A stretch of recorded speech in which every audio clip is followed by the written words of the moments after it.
अच्छा, तो आज हम एक ऐसे मौजू पर बात कर रहे हैं जो है तो काफ़ी आम, लेकिन अक्सर इस पर खुलकर बात नहीं होती। जी हाँ, हम बात कर रहे हैं विजाइनल स्वेलिंग की। ये एक हसास मामला ज़रूर है, लेकिन इसको ठीक से समझना आखिर सेहत के लिए ज़रूरी भी तो है ना? देखें, इस तरह की अलामत का सामना करना परेशानी की बात हो सकती है, बिल्कुल। और इसीलिए हमारा मकसद है कि इस पूरे मामले पर बिल्कुल साफ और तसल्ली बख्श मालूमात दी जाएं, ताकि सेहत से जुड़े फैसले पूरे एतमाद के साथ किए जा सकें। तो चलिए एक नज़र डालते हैं कि आज हम क्या क्या डिस्कस करने वाले हैं। हम शुरू करेंगे इस मसले को समझने से, फिर देखेंगे इसकी वजूहात, अलामतें, इलाज के तरीके और आखिर में इससे बचाव के लिए क्या क्या किया जा सकता है। तो चलिए शुरू करते हैं। सबसे पहले ये समझने की कोशिश करते हैं कि इस अलामत के पीछे आखिर वजह क्या होती है। मोटा मोटा देखा जाए तो उसकी वजूहात को हम 4 बड़ी कैटेगरीज में बांट सकते हैं।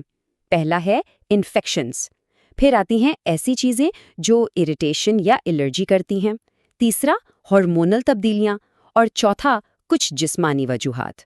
चलें अब इन सब को थोड़ा तफसील में देखते हैं। तो सबसे पहले बात करते हैं इन्फेक्शंस की, जो इस स्वेलिंग की एक बहुत ही आम वजह है।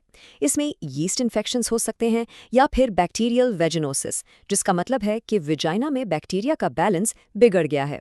और हाँ, सेक्सुअली ट्रांसमिटेड इन्फेक्शंस यानी STIs भी जिसमें सूजिश पैदा करते हैं, जिसकी वजह से आखिरकार स्वेलिंग हो जाती है। अच्छा, अब एक दिलचस्प बात सुनिए।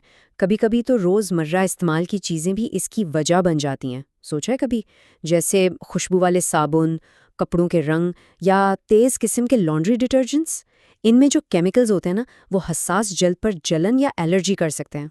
फिर आती हैं जिस्म के अंदर की तब्दीलियाँ, वो भी एक अहम रोल प्ले करती हैं। देखिए, मेंस्ट्रुअल साइकिल के दौरान, प्रेगनेंसी में या मेनोपॉज के वक्त हार्मोन्स में जो कुदरती उतार चढ़ाव आता है ना, उससे भी वक्ती तौर पर स्वेलिंग हो सकती है।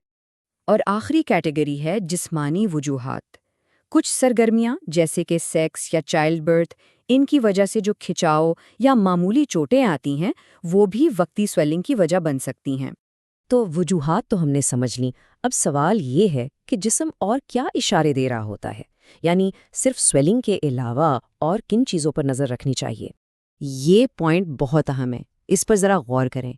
एक तरफ तो है ज़ाहिरी सूजन, जो कि मेन सिम्टम है, लेकिन इसके साथ साथ कुछ और अलामतें भी हो सकती हैं, जैसे कि सुर्खी, खारिश, दर्द या कोई गैर मामूली डिस्चार्ज, यहाँ तक कि बुखार या पेशाब करते वक्त जलन का एहसास। ये सब इशारा हो सकता है किसी इन्फेक्शन जैसी सीरियस चीज़ का। तो चलिए, वजूहात और अलामातें तो हमने देख ली। अब बात करते हैं हल की। इस मसले से निपटने के लिए क्या ऑप्शंस मौजूद हैं, घर के इलाज से लेकर प्रोफेशनल हेल्प तक।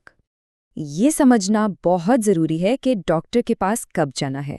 देखें, पहला कदम तो है कि सिम्टम्स को मॉनिटर करें, लेकिन अगर स्वेलिंग मुसलसल रहे या बहुत शदीद हो या फिर उसके साथ बुखार या कोई एबनॉर्मल डिस्चार्ज भी हो, तो फिर फ़ौरन किसी डॉक्टर या हेल्थ केयर प्रोवाइडर से राब्ता करना लाजमी है। क्योंकि, और ये बात याद रखें, सही तशखीस यानी करेक्ट डायग्नोसिस इंतहाई ज़रूरी है। इसी से तो पता चलेगा ना कि सही इलाज क्या है और मसला जड़ से कैसे ख़त्म होगा। और यहाँ इस टेबल में बिल्कुल साफ साफ देखा जा सकता है कि डायग्नोसिस और इलाज आपस में कैसे जुड़े हुए हैं। मिसाल के तौर पर, अगर वजह इन्फेक्शन है तो डॉक्टर एंटीबायोटिक्स या एंटी फंगल्स देंगे।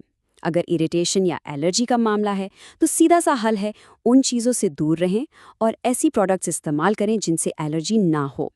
और हाँ, अगर कोई मामूली जिस्मानी वजह है तो ठंडी टकोर जैसे घरेलू टोटके भी आराम दे सकते हैं। चलिए, इलाज की बात तो हो गई। अब फोकस करते हैं इस चीज़ पर कि फ्यूचर में इस मसले से बचा कैसे जा सकता है, क्योंकि प्रोएक्टिव हेल्थ यानी पहले से एहतियात करना लंबे अरसे तक तंदुरुस्त रहने के लिए बहुत ज़रूरी है।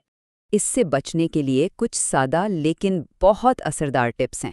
सबसे पहले अच्छी सफाई का ख्याल रखें, लेकिन याद रहे सख्त साबुन इस्तेमाल ना करें और ना ही ओवर वॉशिंग करें। दूसरा, STIs के खतरे को कम करने के लिए सेफ सेक्स प्रैक्टिस करें। और तीसरा, ऐसी प्रोडक्ट से हमेशा होशियार रहें जिनसे इरिटेशन हो सकती है। लेकिन सबसे अहम पैगाम वो ये है कि वक्त पर इलाज करवाना बहुत बहुत ज़रूरी है। ख़ास तौर पर अगर इन्फेक्शन का शुबा हो तो देर करने से मामला और बिगड़ सकता है। تو یہ بات ہمیشہ یاد رکھیں کہ انٹیمیٹ ہیلتھ کا خیال رکھنا اوورآل تندرستی کا ایک بہت اہم حصہ ہے۔ اپنی صحت کے لیے بات کرنے میں یا کسی ہیلتھ کیئر پروفیشنل سے مدد لینے میں کبھی بھی ہچکچانا نہیں چاہیے۔ اور جاتے جاتے ایک سوال چھوڑے جاتے ہیں جس پر ضرور سوچئے گا۔ پرو ایکٹیو ہیلتھ مینجمنٹ، یعنی پہلے سے اپنی صحت کا خیال رکھنا، کسی کی زندگی میں کیا معنی رکھتا ہے؟ یہ صرف بیماری سے بچنا نہیں ہے، یہ ایک بہتر اور پر اعتماد زندگی گزارنے کا نام ہے۔